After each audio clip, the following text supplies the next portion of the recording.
Crazy great interview today. If you're not excited to listen to Adam Derks, world's strongest man, he just broke a world record deadlift. We talk about everything: training, nutrition, drugs, you name it. We talk about it today. Get ready. Let's go. So, Adam, how did you get started in weight training? I was kind of almost forced into it by my family. Everybody, my brothers, my dad, they were all professional strongman, powerlifters, high-level wrestlers, so I was kind of forced into it when I was young. And then when did you start, really getting serious about it, competing? Because it was strongest man right off the bat, or was it powerlifting? Well, my athletic background started in wrestling, so I wrestled for 9 years, and then I stopped wrestling, started powerlifting in high school at the age of 13. I did my first competition, and then after high school, then I started strongman full-time. And I competed in strongman during high school, but just kind of on the side, aside from powerlifting. Yeah, I remember I think it was in middle school maybe even. Didn't you work on a family farm or something? They had a bunch of equipment you started working on? Yeah, remember that. We still have that place. I got it filled with all my extra equipment right now. Yeah.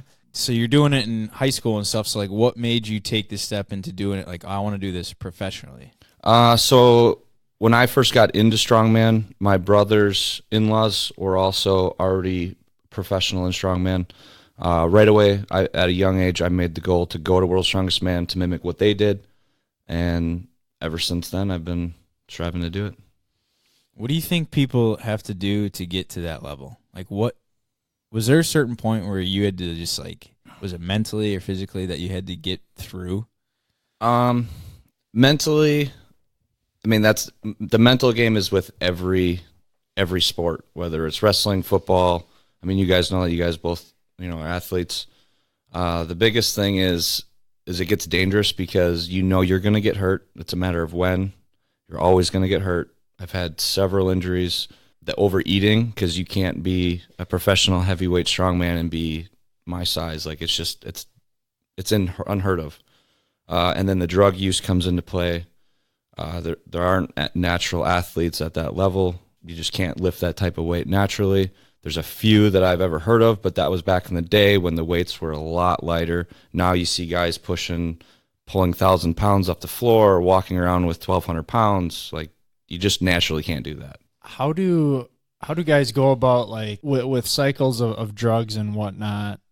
Are you tested after events and whatnot? Actually, World's Strongest Man, we did a full drug screen and everything. They make us do all of that. Okay, so guys use and then cycle off so they can pass the test. Yeah, anybody that does it, they do it safe. Well, majority of them will do it safely. I can't say everybody does it safely because I don't know what other guys do. Anytime I've done it, it's always safe. Always have somebody that's more knowledgeable than me helping me along the way.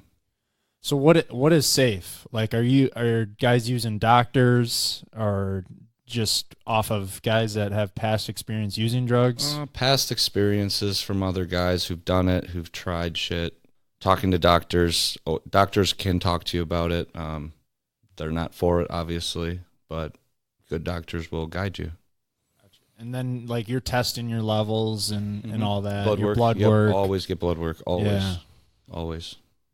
Yeah, I think that's a huge point to I make. think any athlete should get blood work done because then it tells you if you have imbalances in your nutrition and your diet as well. How much does nutrition play a role with the drugs? Can someone go out, take steroids, and eat like crap and still be a world's strongest man? For strength sports, your diet doesn't need to be as perfect because at the end of the day, you still need, it's a calories in, calories out. As long as I'm getting my good nutrients in, at the end of the day, that's what matters. If I go out and splurge and have a pizza, that's not going to make or break you in strength sports. Now, if you're a bodybuilder, that's going to change. Diet is everything when it comes to bodybuilding. So what's the average day look like for you? What are you eating every day? Right now it's a little bit different because my goals have changed, but at the peak of my strongman career, I was pushing, 7,000 calories a day, 8 meals. It gets expensive. I think at one point I was tallied up and it was like $1,000 or so, or just under a month, just in the extra food. It was ridiculous. Do you use like the meal prep services, or are you making all your own food? I have used them before. They don't taste as good as people make them seem to be. They're just plain. And I'm kind of a picky eater, so I like to have sauce on it and salt and this and that. So I when I say me, my wife makes my food for me. So what foods make you strong? I mean, beef, lots of beef. Beef, grass-fed beef? I think that's a bunch of bullshit. Really? Yeah, when you heat up, when you cook meat to a certain temperature, all the extra nutrients that people think they're getting out of it leaves. I forget the temperature that it is, but I tried it and I've never noticed a difference. Other than I don't like the taste of grass-fed beef. Is there anything that you do notice a difference on? You said like if you go out and house a pizza. Oh yeah, it'll like definitely upset my stomach quite a bit. Yeah, your digestive system is not built to take in that stuff, obviously. Other than that, as far as your strength goes, it's not going to matter. So do you I actually feel stronger if I smash a big pizza the night before. I'll feel stronger the next day because you're bloated, you're holding extra water, all the extra sodium, so you're more powerful. How much beef are you eating? I don't even know. We normally get like a quarter of a cow every 3 to 4 months or something like that. Okay. And so beef and carbohydrates, do you think that... Rice. A lot of rice. I like jasmine rice, but white rice, yeah. For me, my metabolism is so fast that my body just burns everything up, so I have to have stuff that will digest easier. Because if I don't get the calories in that I need, I lose weight. Like when I was at my heaviest, I was losing 10 pounds overnight, and I'd have to wake up, start eating again. So my body has to burn it, and I have to keep keeping myself hungry, which again, I've supplemented stuff for that to help me eat more. But so I do everything that's fast digesting. Do you have to eat a certain amount, otherwise you'll notice like extreme strength loss from week to week or day to day? So I still go back and forth on that. So at my heaviest, I was up to 295, and wherever my numbers were X, right? And then it was pretty unhealthy for me to be that size with my height and everything. So I actually then lost weight, and I went down to where I did a world record deadlift where I weighed in at 231, and I was just as strong at a lighter body weight than I was at the heavier body weight. And I felt a lot better. My energy levels were higher because I wasn't so sluggish, forcing all the food down. So I go back and forth on how big you need to be. There used to be the stigma that to get stronger, you gotta get heavier. Well, doing that, I obviously just proved to myself that I don't need to be heavier, which is why I lost weight. I'm a little bit smaller than I am. I'm a lot leaner than I was. So I still haven't figured that out yet. Yeah, Zach and I were just talking about that. The stigma you say of strongmen is like big keg belly and everything. Like you are very lean, I would say, for that industry, aren't you? Yeah. Compared to other guys that compete. Yep. And a lot of the guys that are really big, over 400, are now coming down in size because they're also realizing the same thing. Yeah, but he's also retired, so he's done. So he, just for health reasons, cut back body weight. I mean, he was 430 pounds when we were at Europe's Strongest Man together. I mean, looked like he was going to die, for Christ's sake. And now he's healthy. He looks good. But a lot of the bigger guys like Brian Shaw and Hafthor Bjornsson, they're, off season, they're 400, and then when they're in season, they're 450, 440. And now they're staying down closer to the 400 because they're realizing smaller guys are getting stronger and faster, and they can't move quick, being that big. Yeah. So a lot of them are coming down in weight now. What about, you talked about supplements a little bit. What's your take on supplements, like protein powders and pre-workouts and after post-workout, whatever nonsense is out there now? I don't know. I think pre-workout is great. Okay. At the end of the day, if that's what fuels the workout and gets you through your workout and makes a better workout, why wouldn't you use it? As far as protein goes, I prefer real food. I think real food is the best answer. Yeah. But if I had to, if my gym wasn't at home and I had to drive 20 minutes, I would for sure have a protein shake or a post-workout shake in between the drive time. But if you can get whole food's always best. So you're doing all your training at home now? Yeah, for the most part, everything's at home. Right now, we're actually in the middle of our new house being built, where the basement is extra high ceiling, so I can have the entire basement for training right in Greenville. And then in the next year or so, then we'll build an outbuilding next to the house where there'll be a fuller, bigger training facility. Nice. So what you just set a world record, you mentioned it, at 231. How much did you pull? I did my opener at 885, and then I kind of tore up my hamstring a little bit, so we called her there. And that was, the opener was 5 pounds or 6 pounds because everything is in kilos, over the world record. Nice. So what's next? Like, what's next for you? I guess in the weightlifting game. That's a secret yet. Yeah. Yeah, All right. It'll happen in March. Awesome. What? So you've competed against guys like Eddie Hall, the Mountain. Yep. You competed against him. Yep. What is he like in person? Like, just as massive? Super nice. Everybody is. At the heavyweight pro class there, I can name maybe 3 people that are dickheads. Other than that, everybody else is just like we're talking. Super nice, super respectful. It's crazy just to think like you're competing versus like that guy is a monster. Yeah, and he's fucking huge. yeah. So obviously he's in a different weight class though. Nope. No, you guys are all competing same exact thing. Yep. So you're competing versus him. Mhm. That's incredible. Yep. Is Once you get to the heavyweight pro class or world's strongest man, there's no weight classes. Is he dropping weight kind of like everyone else is? He can is move? quite a bit smaller than he used to be. I think at his biggest he was 445. The Arnold, it's a little different because the Arnold Classics, those are significantly heavier competitions than World's Strongest Man. So a lot of them guys will put weight on for those, and then when comes the World's Strongest Man, they'll cut back a little bit just so their conditioning, the recovery time is a lot easier. Have you competed at the Arnold? I didn't compete at Arnold, Ohio. I did at the Pro Arnold in Australia. Okay, how did that go? The first event, we had a 550 kilo yoke, which is 12 something, and I tore my meniscus right out of my knee. I finished the competition. I took, I think it was eighth or ninth. There was one other guy that got hurt, but I continued the competition, so I got extra points than he did. So that was about it.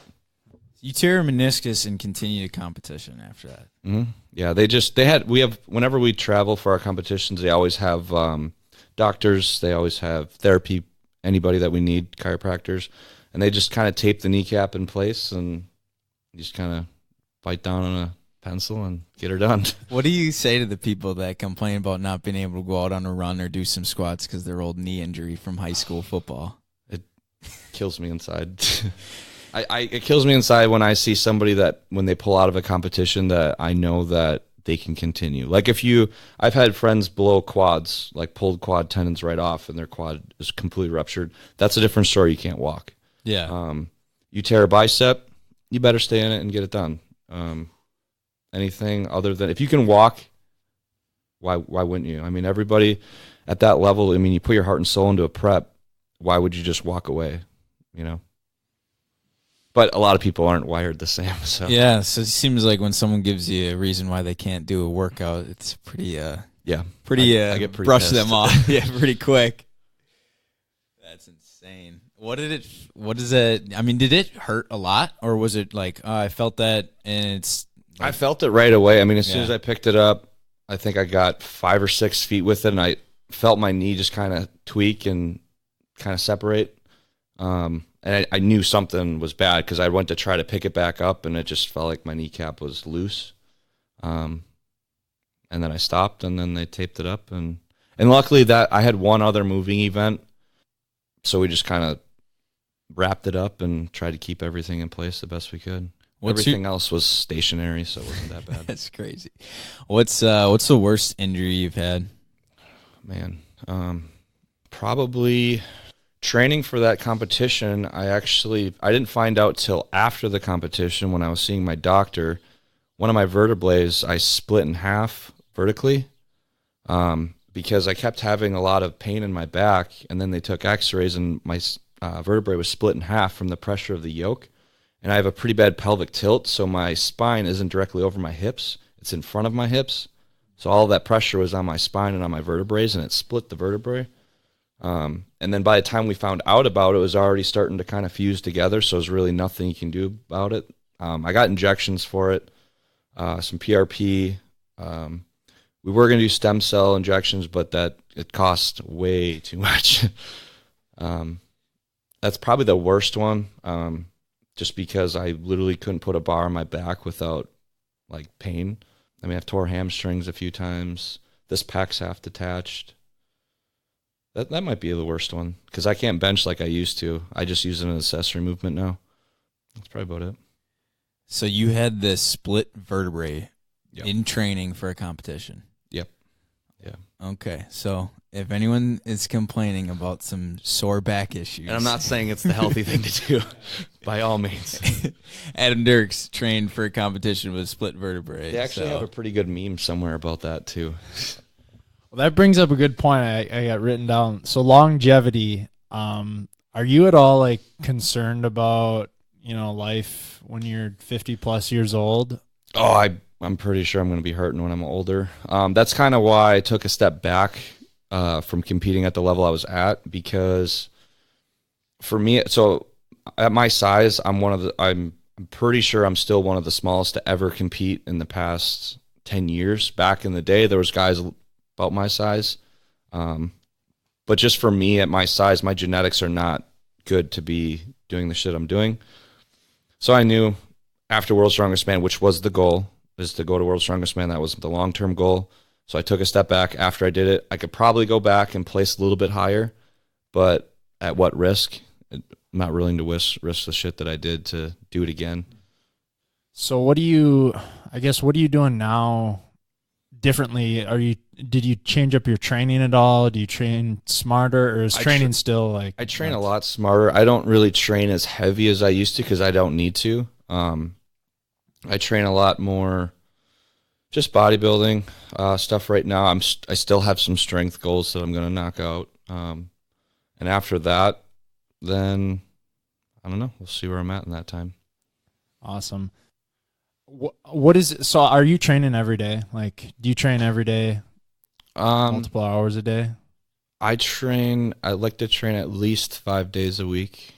Each session, depending, can last from 2 hours. And then when I got a group of people coming over to train actual strongman implements, that takes up to 4 to 5 hours.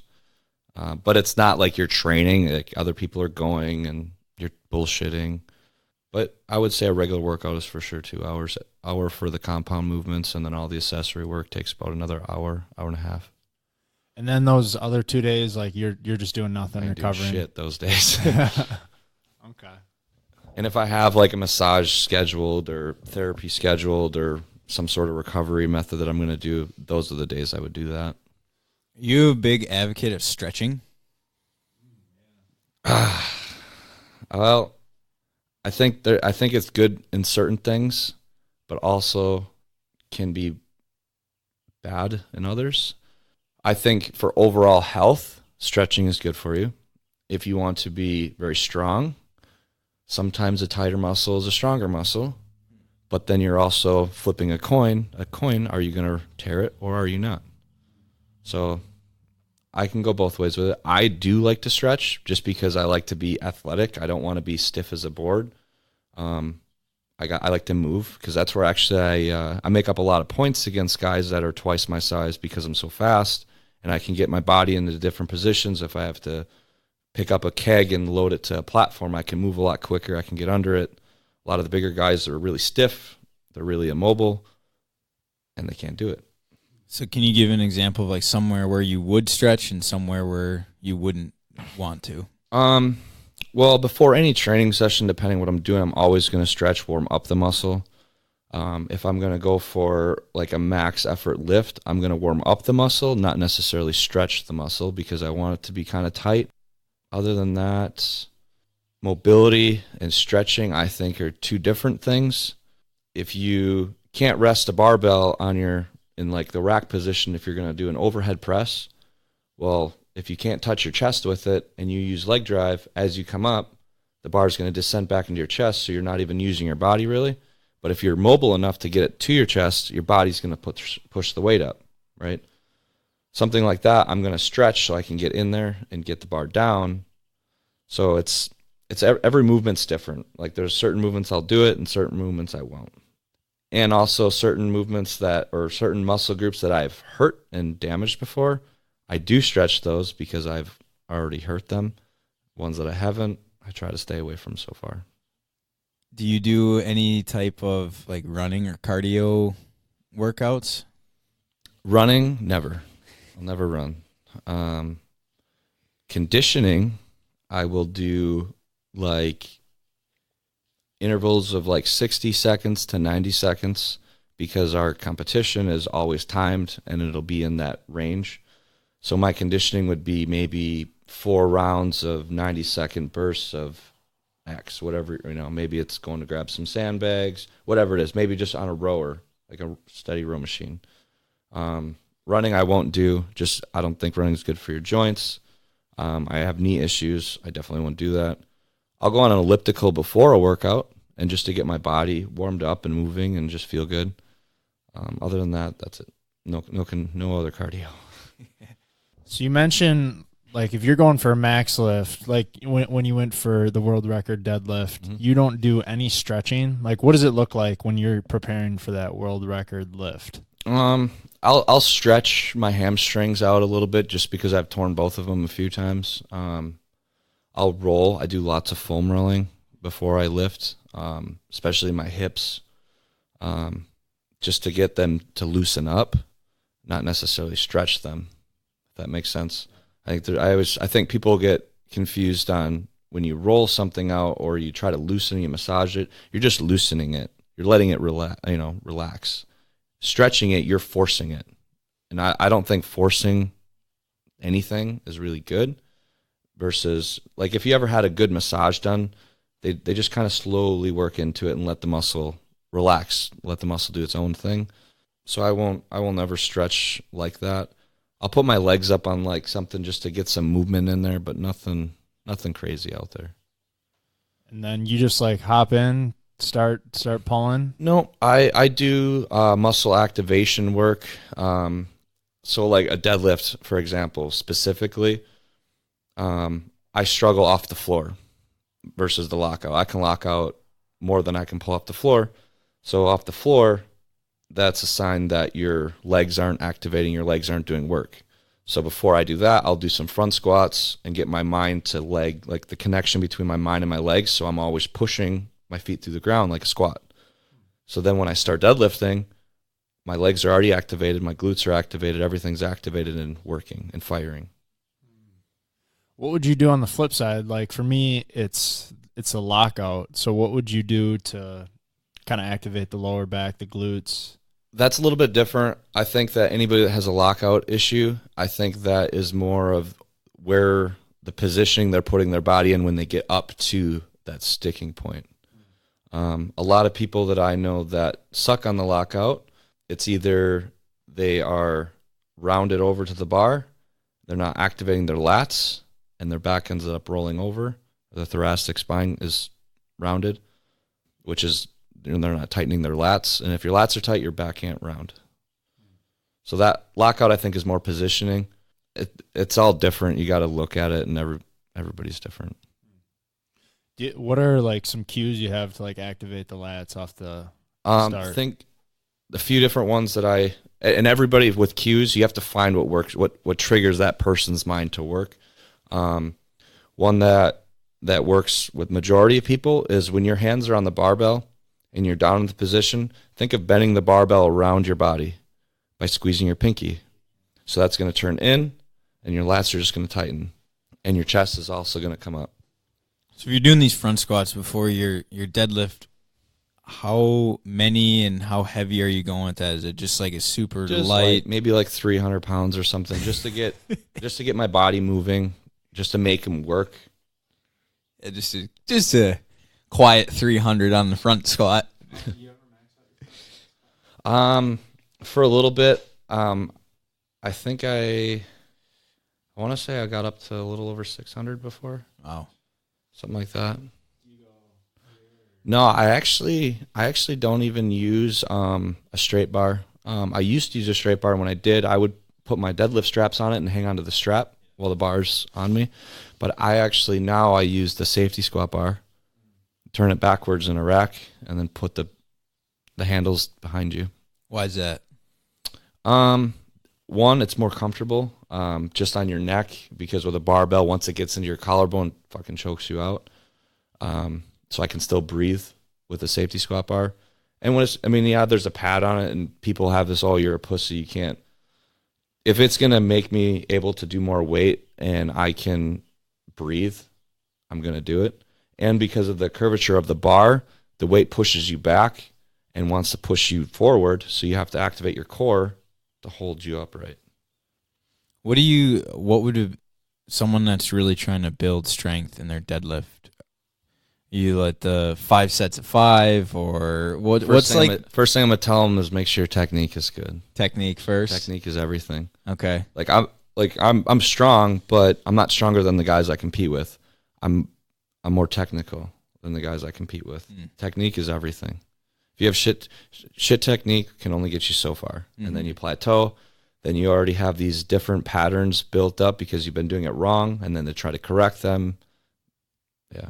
That's why athletes that I coach, the ones that have never done anything before, are the easiest ones to coach because they don't have any bad habits. Yeah.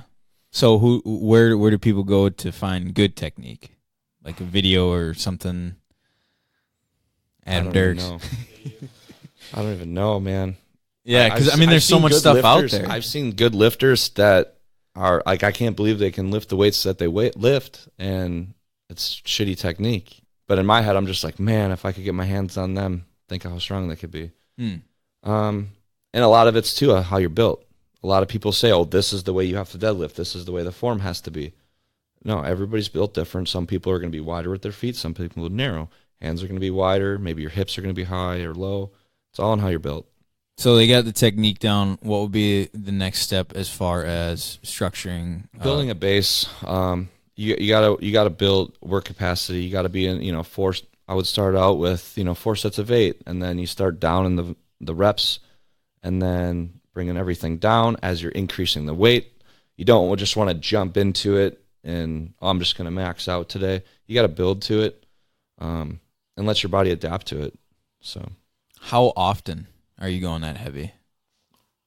Oh, for me, if I get anywhere north of 1,000 or 900, anywhere in there, from an elevator or off the floor, for me, I need at least 14 days of recovery. Wow. But I will do every week deadlifts. So let's say I pull 800 pounds on my deadlift day. The next week will be a speed week where I'm just training my muscles to fire together, just firing.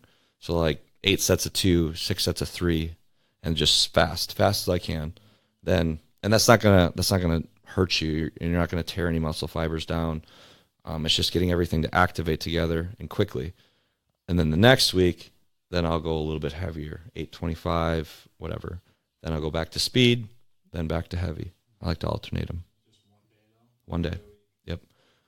For me, now a newer athlete that's never done it before, they can get away with more work because their weights aren't going to be as high.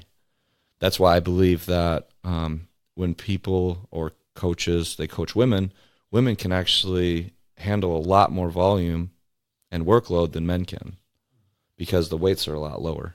So their capacity is higher with the weights that they can handle. I've never seen any strongmen pull sumo. You guys all pull conventional, correct? Yeah, sumo is not allowed in strongman. Oh, well, that would be why you can't pull sumo. Do you guys ever do it for training? I don't. But I do agree that it is a good accessory lift. I disagree with sumo as a lift just because it's not a normal movement for a person. Like a squat, every single person squats. Like whether they're bending down to pick something up, you're squatting. Deadlifting, people are always doing that movement. Same with bench press. It's not a natural movement. So sumo, I just don't think it's a natural movement. But I would use it as an accessory if somebody had weaker glutes or weaker hips and they needed it to strengthen for a conventional deadlift. Are you familiar with Louis Simmons, Absolutely. West Side Barbell? Do you use any of his philosophies, like with the high rep GPP? Obviously not the sumo stuff and the wide like conjugate stance and stuff. Yeah. Well, technically, if you kind of look at it, in a sense, strongman is kind of like conjugate because there's so many different events and so many different things to do. Like Louis Simmons, one day it's just going to be a shitload of band tension, and the next day it's going to be a bunch of weights, and the next day it's going to be a bunch of chains. So it's always different, and strongman's the same way. I don't necessarily train, like if you were to break it down versus how am I training, I don't really train it conjugate. I train more linear, more progressive overload. And I think that's geared towards geared lifting, like powerlifting, with when you got the suits and the knee reps and all that stuff to get used to the load that they're going to be doing, because geared powerlifting I don't agree with. I think it's fucking dumb, but some people like it yet. So how did you develop your training program that you're implementing now? Like you do online coaching and then obviously, training yourself. Yep. Trial and error and everything. A lot of times people will see, like if I post a video of me doing something different on Instagram or on anywhere on social media, normally it's me testing shit out. And then if it works, I make the athletes do it too. There was this one, I'm sure you guys are familiar with it. Pause deadlifts, where people would pick up the barbell a few inches off the ground and kind of hold it there for a second and then finish the lift. So, like I said earlier, I have a sticking point off the floor. If I can get off the floor, I'm going to pull it. So I did a whole 8-week training cycle of nothing but pause deadlifts. I literally was pause deadlifting 800 pounds. And then I started going back, okay, now we tested it. Now let's go back to normal deadlifts. Nothing fucking changed. Not a goddamn thing. So it was a whole waste. So I never do them. I don't have my clients do them. Have they worked for somebody? Probably. But wow, I didn't see anything. I just did them last week. I did not see any benefit in them. Like you're saying where you pick it up and like pause at the knee and then somewhere. Yeah. Yep. Dang. Good to know. I would say something that would be more beneficial than that would be to pull against bands. So, drape bands over the barbell, because if you have a sticking point on the top, that'll help you develop the speed to pull past your sticking point. Have you done any like out of the norm for events or like crazy, like pull a plane or? Oh yeah, we've pulled fire trucks, planes. What was the like funniest or coolest one you've done? Probably, I like when they do like 2 trucks or semi trucks together, because you're pulling one, then all of a sudden another one kicks in. That's pretty fun to do, because you have to kind of time it out, like when you're pulling and you see the next one start coming, because otherwise it'll stop you dead in your tracks if you hit it just wrong. So you're pulling the truck. 2 of them. 2 of them. Yeah. Okay. So you're saying like one of them is gonna. They'll have them butt to butt, and then all of a sudden you'll pull one, and then all of a sudden the rope will kick in for the next one to come in. So then you got 2 of them. And how heavy are they? It's all different. I've done a truck pull or a bus. The bus was, I forget what it was. I think it was 15 ton or something like that. Let me get this straight. People look at truck pulls, plane pulls. It's really not as hard as you think it is, because once you get it moving, it's not that hard. What's hard is the terrain. So if you have something uphill, it doesn't matter what it is, it's going to be hard. If you have something downhill, and you could pull up a plane, and you're gonna pull it all day.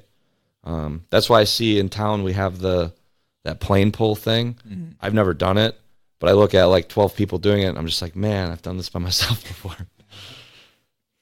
Which we are going to get a team together this next year. Oh man, you guys are going to crush it then. Yeah. Old Glory Honor Flight something like pull, that. yeah.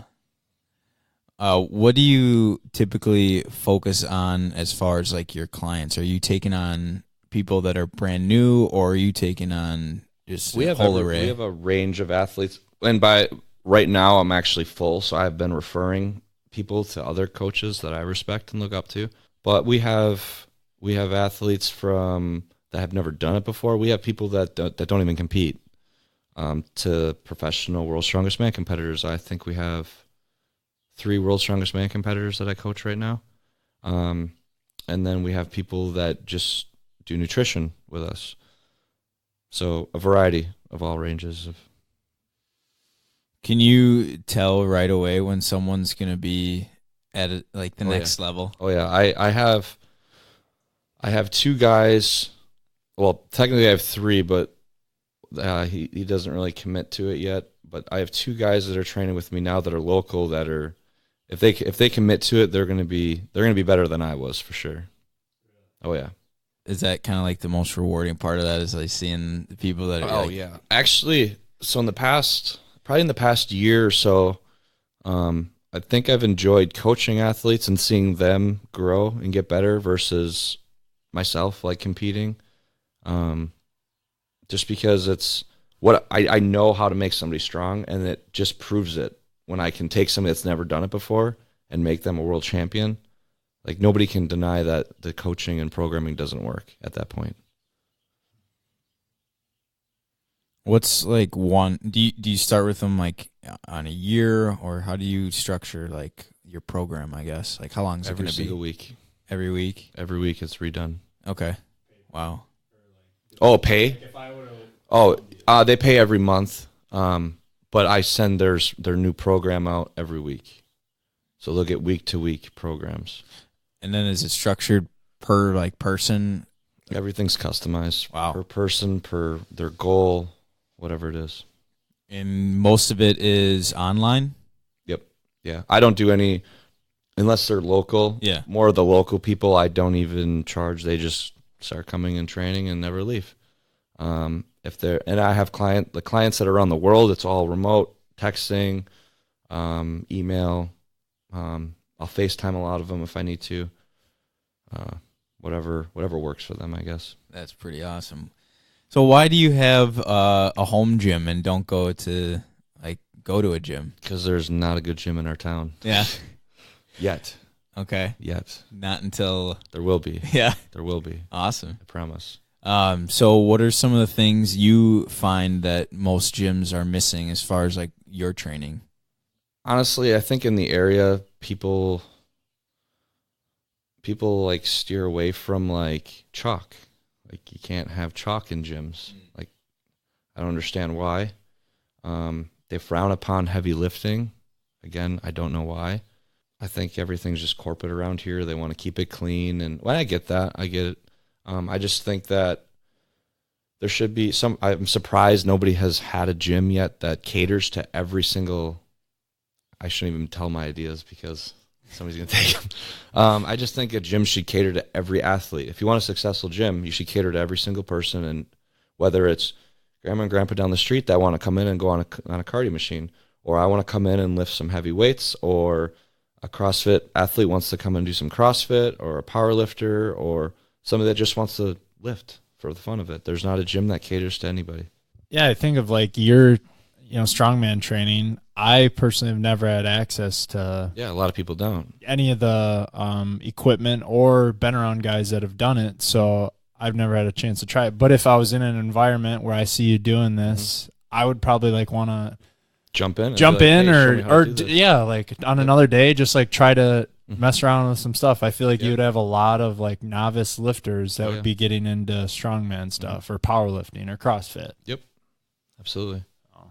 What kind of stuff do you see people like getting into as far as the health and wellness industry, the lifting industry? Just like, is there like certain coaches and stuff like that they're making them do certain things or whatever, as far as like to make them, like in boxing when they would like throw fights on purpose and stuff like that? Is there stuff like that going on? No, there's really not too much bullshit. There is, I guess, when you get to the pro level of who do they want to win, so there'll be events catered to certain athletes where they're superior, they're far better Really? in certain areas. That's happened a few times. If you're very popular and you have a big name and a ref decides to rep you on something and you throw your weight around, normally you can get that rep back. I've seen that a few times. Yeah, there's politics and bullshit in every sport, I'm sure. And I seen a lot of it, and I obviously disagreed with a lot of it. But yeah, it's everywhere. So tailoring the workout to No, I've seen a whole competition tailored to a specific person to win. Wow. Yep. And then so who's setting up the competition then? Is that the promoter? Okay.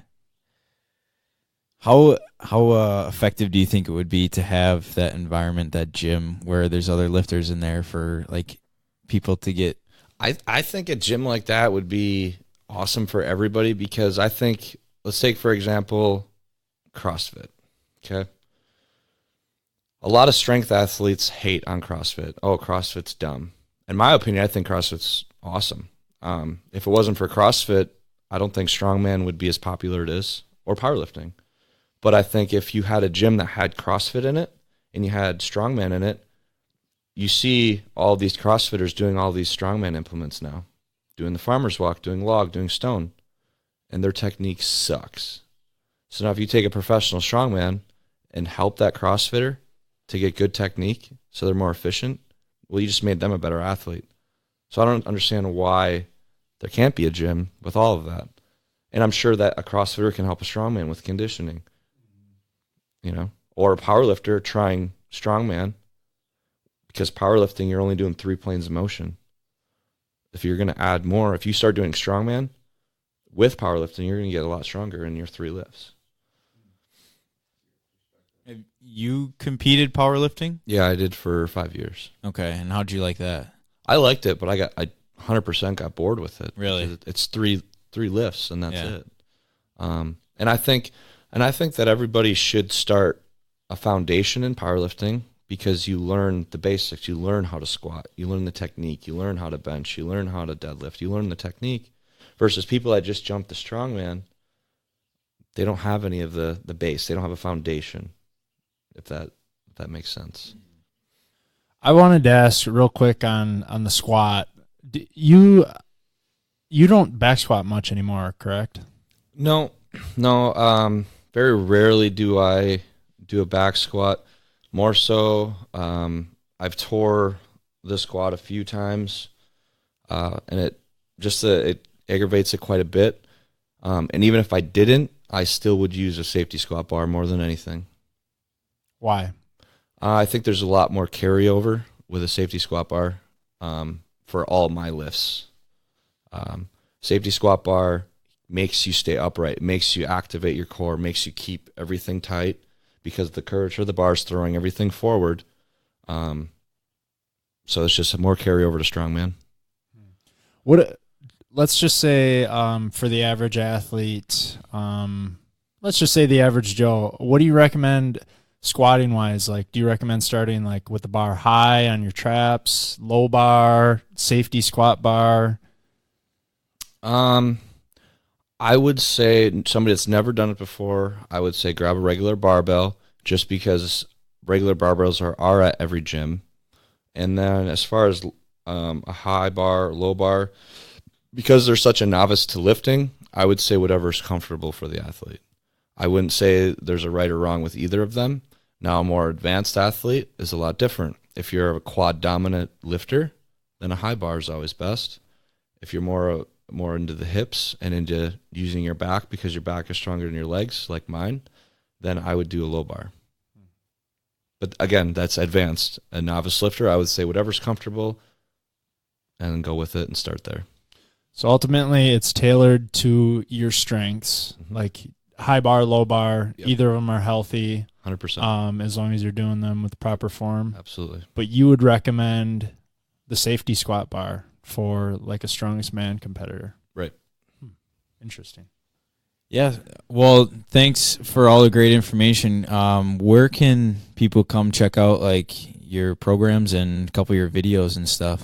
Most of my information and everything you need about me is on my Instagram at AJ_Derks. And then I think there's a link to our athlete page as well, which is Derks Strong. Well, great. All right. Well, thanks for joining us, Adam. We appreciate it. Thanks, guys. As always, we appreciate you tuning in to the Solutions to Wellness podcast. Do us a great favor and go into iTunes and give us a 5-star review, and also share the episode so that we can continue the growth and the outreach and education to people to get the best health and wellness aspects of their lives. Find us on solutionstowellnessexpo.com, the podcast, the blog, and all the information to the Solutions to Wellness Expo is on that website. Check it out, January 11th of 2020. We will see you there. Thanks for tuning in. See you next week.